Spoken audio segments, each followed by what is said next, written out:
көңіл-күйлерің қалай? Жақсы. Біз таңдаймыз.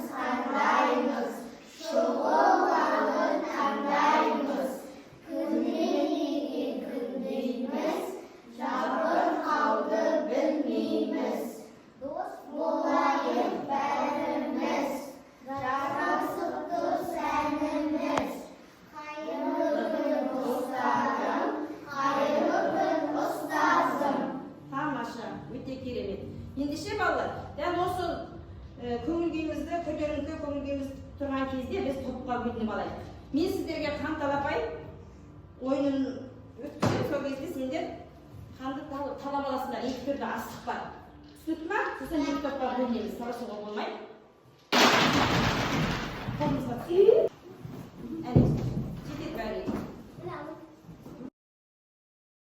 Жақсы.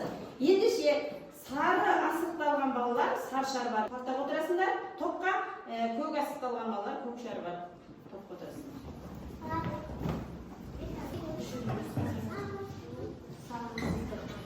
Үй тапсырмаға нешінші жаттығу берілді? 9-шы. Өте жақсы. 9-шы жаттығуда біз көп нүктенің орнына тиісті сөздерді қойып, өлеңдерді көшіріп жазу болады. Не? Кім жазып келді? Мен. Зейнұр оқиды. Сөз қалам өсе бер, батыр бол, палуан білекті, батыр бол, қаймас жүректі, аяғымды созайып, саусағымды жазайып. Тамаша. Өте жақсы. Екінші топтан тыңдайық. Алайық. Сөз қалам өсе бер, батыр бол, палуан білекті, батыр бол, қаймас жүректі, саусағымды созайып, аяғымды жазайып. Өте жақсы. Тапсырмасын балалар керемет орындап келген екенсіздер. Олай болса, өткен сабағымызды пысықтайық. Топтарға сұрақ қоямын. Екі топқа келейік. Түсінікті ма? Бірінші топқа сөз таптарын ата. Кім айтар екен? Мен. Ал айта ғой. Сөз таптарында зат есім, сан есім, етістік, сын есім. Сын есім жатады, е? Өте тамаша. Отыра ғой. Екінші топқа сұрақ. Зат есімді, есім дегеніміз не? Айта ғой, Темірхан. Зат есім дегеніміз затын атын білдіретін сөздерді зат есім дейміз. Өте тамаша, керемет. Енді бірінші топқа қоямын. Зат есімнің сұрақтары қандай? Кім айтар екен бірінші топқа? Зат есімнің сұрақтары. Ал сен сұрайсың? Кімдер, нелер? Өте жақсы. Кімдер, нелер деген сұрақтар қойылады. Жақсы балалар. Ендеше зат есімге байланысты мен саған, сен маған ойын ойнаймыз. Мен сіздерге сұрақ қоям, сіздер жауап бересіздер. Түсінікті ма? Не? Тақтаға жазды. Тақта. Жаздым емес тақта. Кім? Оқушы. Не? Тәптер. Кім? Мұғалім. Өте тамаша. Нелер? Аюлар. Аюлар. Өте тамаша. Жақсы. Келесі топ. Нелер? Нелер тақталар. Тақталар. Кімдер? Мұғалімдар. Не? Қалам. Кім? Өте жақсы. Не? Қалам. Қалам. Жақсы балалар. Олай болса біз бүгін зат есімді жалғастыра береміз. Сондықтан біз бүгінгі жаңа сабағымыздың тақырыбын ашу үшін мына жерде суреттер бар. Осы суреттерді келіп бір-бірден ашасыздар. Екі топтан, екі баладан шыққыш. Бірінші топтан екі бала. Ал Айару. Нұрәлі. Айару мен Нұрәлі ашасын. Мына суреттерді біреуін таңдаңыз. Қайсысын таңдаңыз? Сұрақ қоясыз, сосын ашамыз. Біреуін таңдаңыз. Айтамыз. Сұрақ қоямыз. Тігінші кім? Тамаша, өте жақсы. Сіз қайсысын таңдайсыз? Зымра. Сұрақ қоямыз. Е. Тамаша. Отыра ғой. Екінші топтан екі бала береміз. Темірлан. Ақмарал. Қайсысын? Темірлан. Айта. aytamiz. Ne? Ayular. Ayollar so'rab qo'ying. Neler. Neler? Ayollar neler? Tamasha. Siz Misli. eshitib turib. Neler. Neler o'ta yaxshi. O'tira qo'y. Birinchi to'pda tag'in bir bola aytamiz. Zeynur.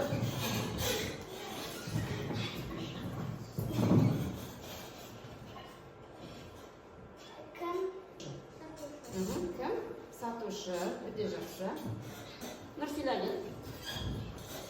Irımşık. Irimchik. So'rab qo'yamiz. Yerim. Ne? Irimchik. Karim. Muallim so'rab. Kim? O'ta yaxshi. Qanday so'z chiqdi? Zat ismi bo'laversa, bugungi bizning yangi sababimizning taqdiri nega? Zat ismi ekan. Biz yangi sababimizning maqsadi matn mazmuni ma'rifatda bag'ishlangan suratlar qurashtiruv, ya'ni javob beruv. So'z taklari ajrata biluv. Kundelikli umrda кездесетін жағдаяттарға байланысты сөйлеу мәдениетін сақтап, диалогқа қатысу. Мен сіздерге зат есімдерді айтып, сіздер сұрағын табасыздар. Түсінікті ме? Терезелер. Қол көтеріп айтамыз. Бірінші тапқа кетемін. Нелер? Кітаптар. Нелер? Өсімдіктер. Аяр. Нелер? Дәрігерлер. Деймін. Kimdir? Тамаша. Енді екінші топқа айтамын. Жануарлар. Тамаша. Ұшқыштар.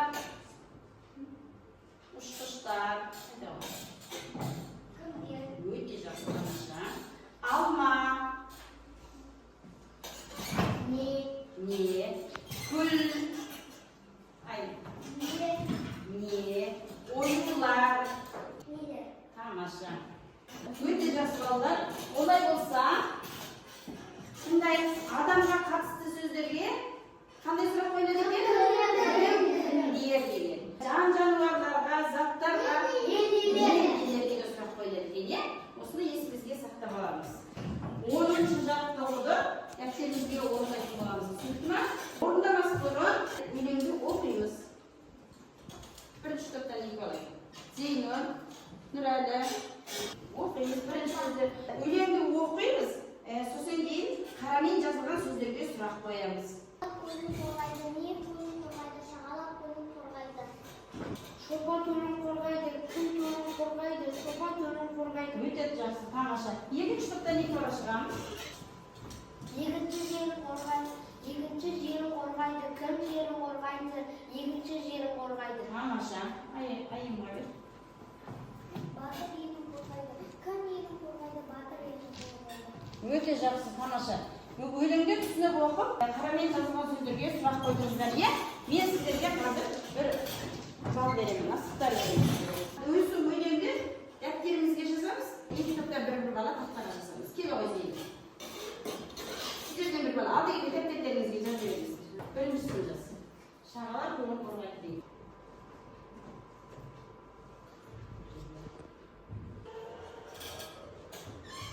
Қарамен жазылған сөздерге сұрақ қоямыз.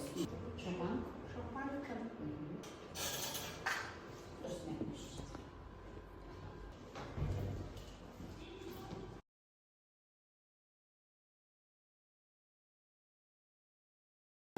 Жазып оқушыларға асып беремін.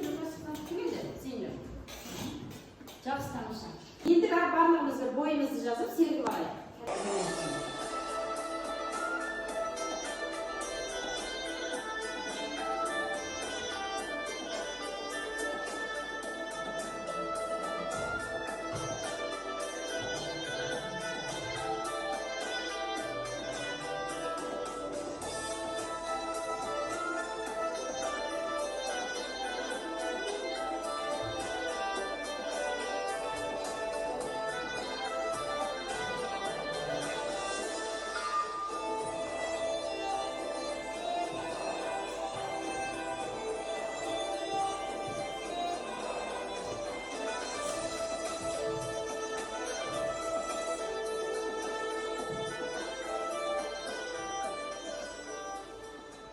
11-chi жаттығуды жұптық жұмыспен орындаймыз. Түсінікті ме?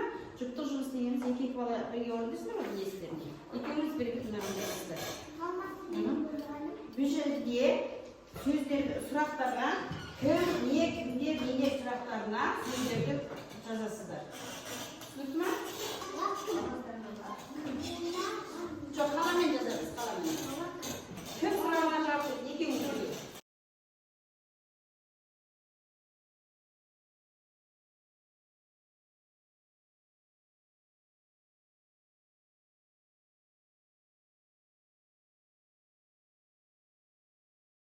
Жаттығуды жазып болдық па? Ja. Тамаша. Бірінші топтан кім оқып береді? Мен. Ал Марсуда. Кім бала, кім сәні, лахни, амани, мұғайрым кімдер, қарылар кімдер, ойыншықтар нелер, қалалар нелер. Тамаша, өте жақсы. Ал екінші топтан кім оқып береді? Екінші топтан? Темірлан. Кім бала сәбине, алмала, кімдер, қарылар кімдер, нелер, қалалар ойыншықтар. Тамаша, өте жақсы. Келмек орындасыздар, жұппен жұмыста жақсы. Енді 12-ші жаттығуды орындаймыз. 12-ші жаттығуда қазір мен видео тыңдатам. Аяқ тыңдайтын боламыз, түсінікті ме? Өмірде ата кім мықты? Айтқан адам шықты. Қасиет неде адамның? Ізет мейірім адалдық. Өмірде не ел жаман? Сақтай алмау елді аман. 12-ші жаттығудағы өлеңді тыңдадыңыздар ғой. Осы өлеңді тыңдап кімді таныдық және?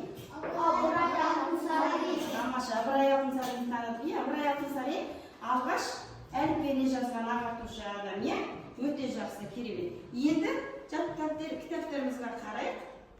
Осыдағы зат есімдерді жазамыз. Мен сіздерге топпен жұмыс жасаймыз оны. Және бөлімдегі зат есімдерді ішіне, сыртына деген ойын арқылы осы қағазға жазамыз топпен. Жиналайық, бір жерге жиналамыз, келіңіздер. Ішіне дегенге не деген сұраққа келетінін жазасыздар. Сыртына дегенге кім деген сұраққа келген сөздерді жазасыздар. Түсінікті ме? Өлеңден оқисыздар, біреулеріңіз тауып оқып, екіншілеріңіз жаза беріңіздер. Сіздер де солай. İşine yazalım.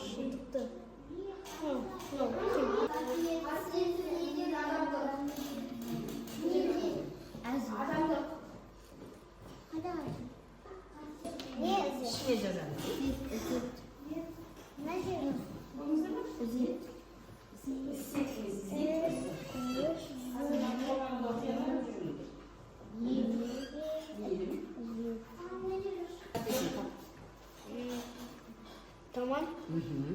Sırak koyarız. Tamam, öte жақсы. Екеуі де ойнайды, жаңа үшті бірінші шапалақтарымыздан келе ойнайды. Не деген сұрақтар қойып жауап беретін сөздерді жазамыз. Ал. Қасиетті, ізет, мейірім, адалдық, жаман, сақтай. Сыртына, кім сұрағына? Кім сұрағына жауап беретін сөздерді жазып, ата, адам. Тамаша, жақсы. Отыра ғой. Не сұрағы? Ішіне жақтарына қасиет, ізет, жаман, аяш, адалдық, сақтай, мейірімі. Сыртына ата, адам. Ол қандай сұраққа жауап береді? Ата. Кім сұрағына өте жақсы. Өте жақсы және 12-ші тапсырманы өте жақсы орындадыңыздар, жаттығуды. Сондықтан орындағандарға барлығыңызға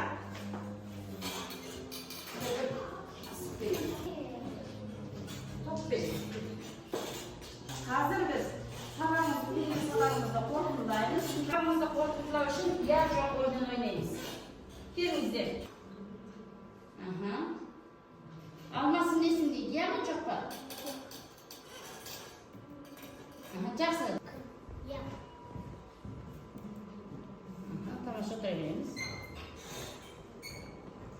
Кітаптар кімдер? Я ма? Жоқ. Қате болды. Tap zat koy. Ya.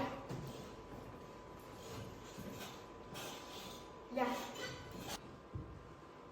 Cüzüm sözünü kaç sıra koyuyorsun? Öteceğiz. Kimsin? Akili. Kımcı. Tamam.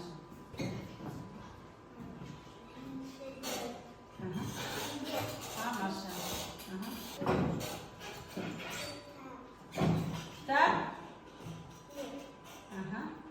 Tamam aşağı.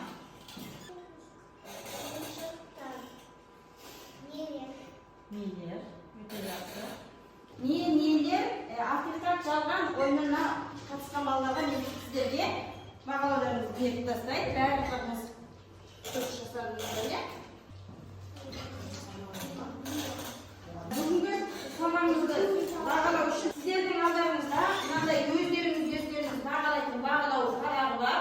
Men siz sabahtan karşısında sizlerge asık jina otursunuzlar. Tapsırma orundan sayın. Sol asıklarınızda sanat neşe bağladığınızda alanınızda kazanızda belgileyizsizler, değil mi? Vallahi, қазір biz neşede bilim қоржыны var. Осы қоржын арқылы білеміз. Біріншіде жасыл қоржынға маған ұнады, өте ұнады, сабақ түсінікті десе мынаға саласыздар. Менің сұрағым бар десе қызылсарыға саласыздар, көңілім толмады десе қызылға саласыздар. Жарай ма? Екінші топ керемет түсіну не сабақты? Тамаша, өте жақсы ма? Да! Тамаша. Енді үй тапсырмасына 13-ші жаттығу ойланып жаз. Зат есімдердің астын сызамыз. Түсінікті ма? 13-ші жаттықтың үй орнына келеміз. Сау болыңыздар.